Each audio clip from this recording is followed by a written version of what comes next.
बिस्मिल्लाहिर्रहमानिर्रहीम। Students BS botany zoology first semester physical chemistry में हम सॉल्यूशंस वाला चैप्टर स्टडी कर रहे हैं। तो उसमें भी कॉलिगेटिव प्रॉपर्टीज़ आपको याद होगा। तो कॉलिगेटिव प्रॉपर्टीज़ का नेक्स्ट जो लेक्चर है that is about elevation of boiling point of the solution. ये थोड़ी सी बात पहले आपको मैं समझा दूं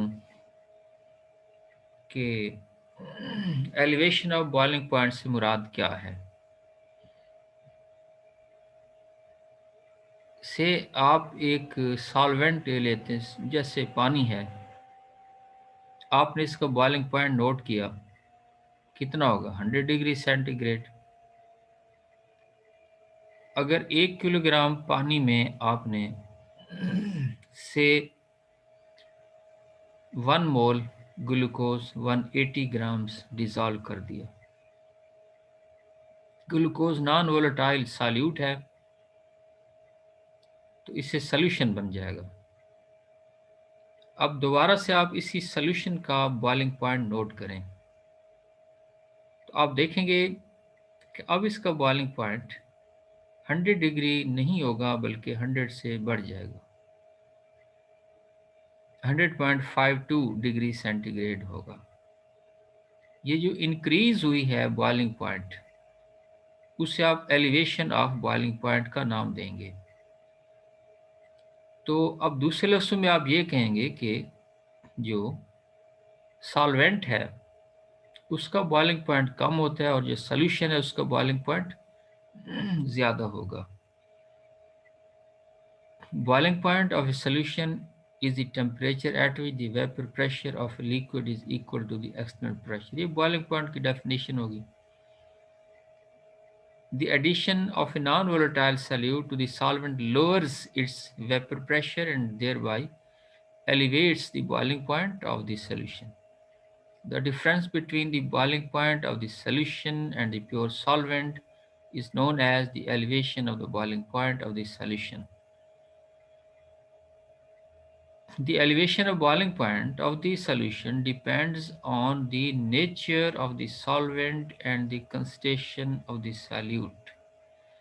Boiling point elevation can be readily understood in terms of the lowering of vapor pressure। ये जो सामने एक फिगर है, इसमें आप अगर इसको नोट करें, वेपर प्रेशर और टेम्परेचर के दरमियान एक ग्राफ प्लॉट किया हुआ है। ए और ये जो बी है, ये लाइन सॉल्वेंट के वेपर प्रेशर को रिप्रेजेंट करती है, और सी डी जो लाइन है ये सॉल्यूशन के वेपर प्रेशर को रिप्रेजेंट करती है। आपको पता है कि सॉल्वेंट का वेपर प्रेशर ज़्यादा होता है और सॉल्यूशन का वेपर प्रेशर हमेशा कम होता है। तो ये टेम्परेचर जिस पर एक लिक्विड बॉयल करेगा, यानी उस पर आकर जो उसका वेपर प्रेशर है वो एटमॉस्फेरिक प्रेशर के इक्वल हो जाए। अच्छा देखें, ये T1 है और ये T2 है। अच्छा, इसमें आप देखें, ये पॉइंट इस पी नॉट पर आप नोट करें, से ये 1 एटमॉस्फेयर के बराबर है। तो सॉलिड में इस टेम्परेचर पर आकर इसका जो वेपर प्रेशर इक्वल हो जाएगा, सॉल्यूशन में ये यहाँ पर आकर इसके इक्वलाइज होगा, यानी ये टेम्परेचर बढ़ गया और ये टेम्परेचर कम हुआ।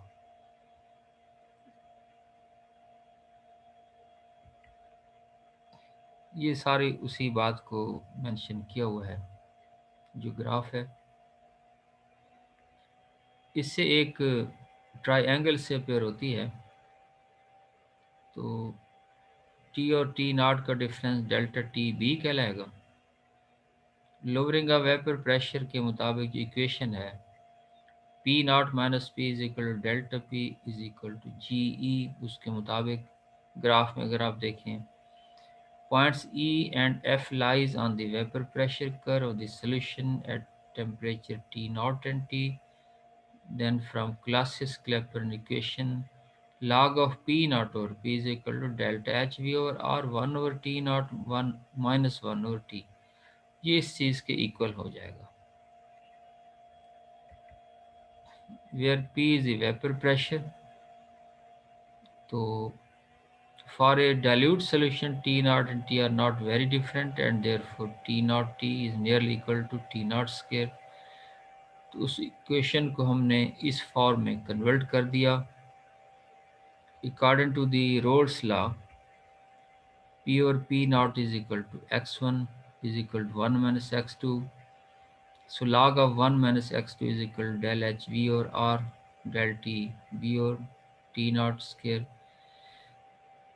अच्छा, अब इसमें log of 1 minus x2 is equal to minus x2 plus x2 square over 2 plus x2 3 over 3 plus dash, where x2 is more fraction of the solute and it is very small in the case of dilute solution. Therefore log of 1 minus x2 is nearly equal to minus x2.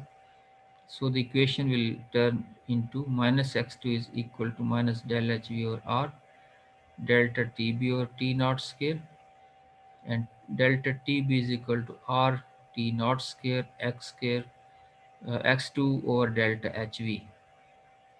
तो अब देखें, इसी का एक numerical भी यहाँ mention किया हुआ है, तो जिसमें हम डेल्टा टी बी की वैल्यू को प्रैक्टिकली फाइंड आउट कर सकते हैं, और या molecular mass of unknown solute को भी इसके ज़रिए हम फाइंड आउट कर सकते हैं. तो अच्छा, यहाँ से delta T B is equal to K B M एक इक्वेशन है. के बी क्या चीज़ है? इट इज़ यानी delta T B is directly proportional to M या equal to K B M. अगर m की वैल्यू यानी मोलैरिटी जो है उसकी मोलैलिटी ये 1 हो तो डेल्टा टी बी और के बी बराबर हो जाएंगे. इसे अब आप नाम देंगे मोलल बॉइलिंग पॉइंट कांस्टेंट. यानी मोलल बॉइलिंग पॉइंट कांस्टेंट क्या है कि elevation of boiling point is become a constant when m number of moles is equal to unity या 1 के बराबर हों. The proportionality constant Kb is called molar elevation constant or the ebullioscopic constant. For a solution where m is 1, delta Tb become Kb. The molar elevation constant is therefore defined as elevation in boiling point of the solution for unit molality. अच्छा, ये जो equation है, elevation of boiling point should be proportional to the molarity of the solution. Kb should be independent of the nature of the solute. The value of Kb obtained from experiment should be in good agreement with the theoretical value.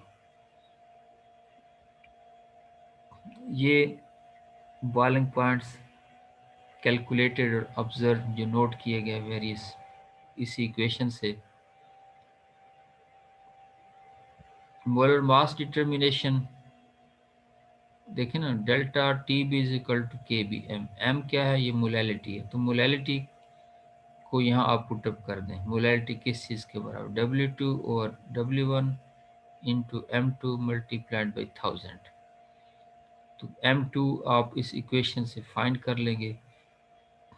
तो this equation permits us to calculate the molar mass of the solute, since W1 the mass of the solvent, W2 mass of the solute, delta T be the elevation of boiling point, and Kb the ebullioscopic constant are known.